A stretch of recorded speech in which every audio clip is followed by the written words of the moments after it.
رسول کی نظر میں بھی اچھا ہے۔ آپ کسی کاروبار، حق کاروبار کے لیے، حق کمائی کے لیے جب آپ چلیں گے، آپ نے دکان کھولی، کسی بھی اچھی طرح کی دکان کھولی، آپ نے کرانے کی، آئس کریم کی، کوئی بھی گرمی کا موسم میں سکھنڈ کی تم نے دکان کھول لی، تو بڑوں بزرگوں کی دعائیں لیں گے کہ نئی دکان ہے، میں دعا میرے لیے حق میں کرو، دعا کرو کہ میں کام شروع کروں، اللہ مجھے کامیابی دے۔ یعنی شریف اولاد اپنے بڑے بزرگوں کی دعائیں لیتی ہے، دعا لے کے پھر کام شروع کرتی ہے، دعا لینے کے بعد، اجازت لینے کے بعد، زمانہ اسی جھگڑے میں کہ جناب ابو طالب، جناب عمران جنت میں جائیں گے نہیں جائیں گے، جائیں گے نہیں جائیں گے، جائیں گے نہیں جائیں گے، وہ تم جھگڑے کرو۔ علی والوں کا عقیدہ زمانے میں عام ہے، رسول اللہ نے فرمایا یا علی تو جنت اور جہنم تقسیم کرے گا۔ شریف اولاد والدین سے اجازت لے کے شروع کرتی ہے، جب علی جنت اپنے چاہنے والوں کو جنت بانٹنے لگیں گے، اپنے دشمنوں کو جہنم میں پھینکنے لگیں گے۔ یہ نیک کام شروع کرنے سے پہلے جناب ابو طالب کی بارگاہ میں آئیں گے، بابا اجازت ہو تو شروع کروں۔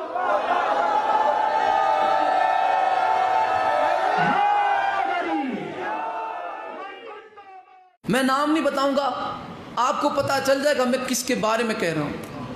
میں اگر کہوں مثلاً کہ جو ماں کی گود میں اللہ کے گھر میں نازل ہوا وہ کمال ہے،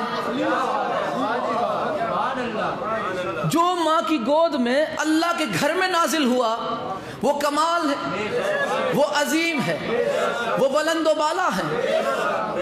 میں نے نام لیا، میں کس کے بارے میں بات کر رہا ہوں؟ کیا بات ہے، بڑا باشعور مجمع، ماشاءاللہ۔ میں نے نام نہیں بتایا، آپ پہنچ گئے، میں نے کس کے بارے میں بات کی؟ میں نے نام تو نہیں بتایا مگر آپ کو پتا چل گیا۔ ایک اور مثال، اللہ نے قرآن کریم میں ایک کلیہ دیا ہے تعظیم کے لیے۔ کیا دیا اللہ نے؟ اپنے رسول سے فرمایا کہ میرے محبوب قل، تو یہ کہہ دے کیا کہ رب ارحمہما کما ربیانی صغیرا۔ اللہ نے کسی کا نام نہیں لیا، کسی کا بھی نام نہیں، اللہ نے کلیہ بتایا تعظیم کے لیے۔ تعظیم کیا کہ میرے محبوب اس امت سے فرما دے کہ وہ یہ کہیں، آپ بھی کہو اور ان سے بھی کہہ کے یہ کہیں کہ رب ارحمہما، میرے رب تو میرے پالنے والوں پہ رحم کر، میری پرورش کرنے والوں پر رحم کر، اس طرح جیسے انہوں نے مجھے پالا، جیسے انہوں نے میری ربوت کی ہے، ربویت کی، جیسے انہوں نے میری پرورش کی۔ پتہ چلا جو بھی کسی کو اگر پال پوس کے بڑا کرے تو جسے پالا گیا اس پلنے والے پہ واجب ہے کہ وہ پالنے والوں کی تعظیم کرے، پلنے والے پہ واجب ہے کہ وہ پالنے والوں کی تعظیم کرے۔ اللہ نے نام نہیں بتایا، کلیہ بتایا کہ جو بھی پالنے والا ہے اس کی تعظیم واجب ہے، پلنے والے پر، کائنات پر، عالمین پر مصطفیٰ کی تعظیم واجب ہے۔ مصطفیٰ پر قرآن کی روح سے جن کی تعظیم واجب ہے وہ علی کا بابا ابو طالب علیہ السلام۔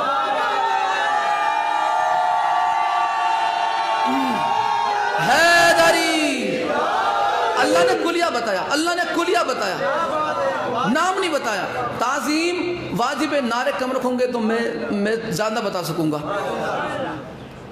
تعظیم واجب ہے عالمین پر، مصطفیٰ کی تعظیم واجب ہے، اور مصطفیٰ صلی اللہ علیہ وآلہ وسلم پہ چونکہ پالنے والے جناب عمران ہیں، چونکہ پالنے والی سیدہ فاطمہ بنت اسد ہے، عالمین پہ محمد مصطفیٰ کی تعظیم واجب ہے، اور محمد مصطفیٰ پہ قرآن کی روح سے علی کی اماں اور علی کے بابا کی تعظیم واجب۔ قرآن پڑھو گے تو پتہ چلے گا عظمت عمران کیا ہے۔ ویسے ہی اللہ نے نام نہیں بتایا، آپ اور زمانہ خدا مان بیٹھ۔ آپ سے بڑھ کے حضرت ابو طالب علیہ السلام نے اپنی اولاد سے زیادہ حفاظت رسول خدا کی کی۔ دیکھو میں ایک عقیدے کی بات بتاؤں کہ بھتیجے پہ اولاد قربان نہیں ہوتی، عقیدے پہ اولاد قربان ہوتی ہے، عقیدے پہ اولاد ہوتی ہے قربان، بھتیجے پہ نہیں۔ بھتیجے پہ کوئی اپنے آپ کو نہ اپنی اولاد کو قربان کرے گا، عقیدے پہ قربان کیا۔ آپ نے رسول خدا کے اس منصب کا لحاظ کیا، اس منصب کا تحفظ کیا۔ جو اللہ نے مقام محمد مصطفیٰ کو عطا فرمایا تھا. آپ بھتیجا سمجھ کے نہیں پال رہے تھے, اللہ کا رسول سمجھ کے پال رہے تھے کہ وہ امانت اللہ نے مجھے سونپی ہے جس کی حفاظت مجھے کرنی ہے. اسی لیے اللہ نے جناب عمران علیہ السلام کی آغوش کو اتنا عظیم کہا, اتنا عظیم کہا. دیکھو جب بیعت لی جا رہی تھی رسول خدا کے ہاتھوں پہ, تو اللہ نے فرمایا کہ یہ تیرا ہاتھ نہیں, ان سے کہہ دے کہ انہوں نے اللہ کے ہاتھ پہ بیعت کی, انہوں نے تیرے ہاتھ پہ بیعت نہیں کی, انہوں نے اللہ کے ہاتھ پہ, کیونکہ رسول اللہ کا بھیجا ہوا ہے.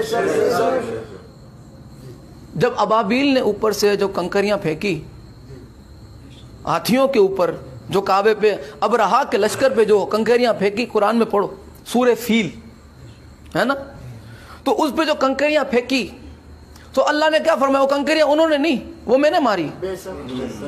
کس نے پھینکی تھی وہ کنکریاں؟ ابابیل نے. لیکن اللہ نے کیا فرمایا کہ وہ کنکریاں میں نے پھینکی, کیونکہ وہ ابابیل اللہ کی طرف سے بھیجے ہوئے تھے. پتا چلا جو اللہ کی حجت ہو, جو اللہ کی طرف سے بھیجا ہوا ہو, اللہ اسی کی ذمہ داری اپنی طرف لیتا ہے کہ یہ اس کا نہیں, یہ میرا ہاتھ ہے. یہ ابابیل نے کنکریاں نہیں بلکہ ہم نے کنکریاں ماری. اگر ابو طالب علیہ السلام اللہ کی حجت نہ ہوتے تو اللہ کبھی نہ کہتا کہ ابو طالب نے نہیں, ہم نے تجھے پالا ہے. تو اللہ ابو طالب کی آغوش کو اپنی آغوش نہ کہتا. اللہ نے فرمایا کہ ابو طالب یہ تو نے نہیں, علم یجد کا یتیمن فآوا, تجھے ہم نے پالا. یہ آغوش اللہ نے اتنی پسند کی, اتنی پسند کی کہ اللہ نے فرمایا کہ یہ آغوش اس کی نہیں ہے, یہ میری آغوش ہے, اسے میں نے پالا, اسے میں نے امان دی, اس کی حفاظت بھی میں نے کی, اس کی پرورش بھی میں نے کی. تو جناب ابراہیم علیہ السلام جو واجب نہیں اس کا سوال نہیں ہوگا. قرآن پہ فکر کرنا واجب ہے. اگر علی کی ولایت واجب نہ ہوتی, اگر ولایت علی واجب نہ ہوتی, کچھ بندے مصطفیٰ صاحب کے چھوڑ دیتے, اگر علی کی ولایت واجب نہ ہوتی تو اللہ کبھی نہ فرماتا وقفوہم, انہیں روکو, انہم مسئولون. شیعہ کی کتابیں تو بھری پڑی ہے اس آیت کی تفسیر میں, اہل سنت کی کتابوں کا بھی حوالہ لے لیں آپ. اہل سنت علماء فرماتے ہیں کہ یہ جو ہے وقفوہم انہم مسئولون, قیامت کے دن جو آخری سوال ہوگا وہ ولایت علی کے بارے میں سوال کیا جائے گا, کیونکہ ولایت علی واجب ہے. جو چیز واجب ہو قیامت میں اسی کا سوال ہوگا, جو واجب نہ ہو اس کا سوال نہیں ہوگا. قرآن حفظ کرنے کا بڑا ہی ثواب ہے اور بڑی نعمت ہے, بڑا شرف ہے. حالانکہ اہل سنت کے یہاں تو یہ بھی بات ملتی ہے کہ جو قرآن کو حفظ کر لیتا ہے, جو قرآن کا حافظ ہو جاتا ہے, جو قرآن کو یاد کر لیتا ہے, اللہ اس کی پچھلی 7 پشتیں جو گزر چکی اور آنے والی 7 پشتیں جو آئے گی, 14 پشتیں اللہ 14 نسلیں اس کی بخش دیتا ہے. یہ اہل سنت کے یہاں روایت ملتی ہے. حالانکہ اعتراض ہمیں اس سے بھی نہیں ہے, ہمیں اس سے کوئی اعتراض نہیں ہے. یہ قرآن کی شان ہے کہ جس دل میں سما جائے اس کی اگلی پشتیں بھی اور پچھلی پشتیں بھی اللہ بخش دیتا ہے. یہ قرآن کی شان ہے. اہل سنت کی روایت کے مطابق قرآن کی یہ شان ہے یہ تو کہ جس کے سینے میں قرآن محفوظ ہو گیا, اللہ نے اس کی 14 نسلیں بخش دی, اللہ نے اس کی 14 پشتیں بخش دی. مولویوں کو شرم نہیں کرنی چاہیے.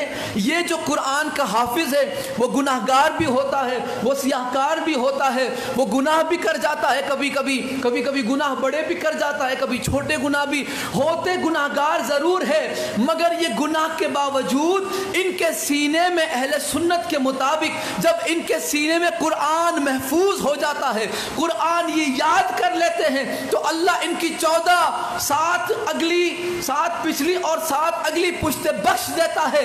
اہل سنت کے علماء کو شرم نہیں کرنی چاہیے کہ ایک گناہگار حافظ اپنی 14 نسلیں بخشوا لیتا ہے.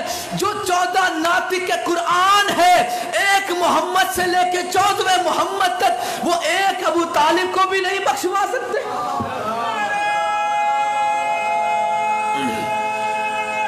حیدری جس کی نسلوں میں 12 بولتے قرآن ہو, جس کی گود میں محمد مصطفیٰ جیسا خود صاحب قرآن اور علی جیسا محافظ قرآن, ناطق قرآن گود میں پلتا ہو, اللہ اسے بھی نہیں بخشے گا۔ غیرت کر جانی چاہیے مسلمانوں کو۔ اللہ نے آل محمد کو محافظ قرآن اور ناطق قرآن بنایا۔ اگر کیونکہ فکر لوگوں کی بدلنی چاہیے، اگر یہ بندے اس بات پہ فکر کریں کہ گناہگار 14 پشتے بخشوا لیتا ہے تو علی تو ناطق قرآن ہے، علی تو جنت جہنم تقسیم کرنے والے ہیں، اپنے بابا کو جنت نہیں دیں گے؟ حالانکہ کردار بھی آپ کا ایسا تھا کہ بے مثل و بے مثال تھا۔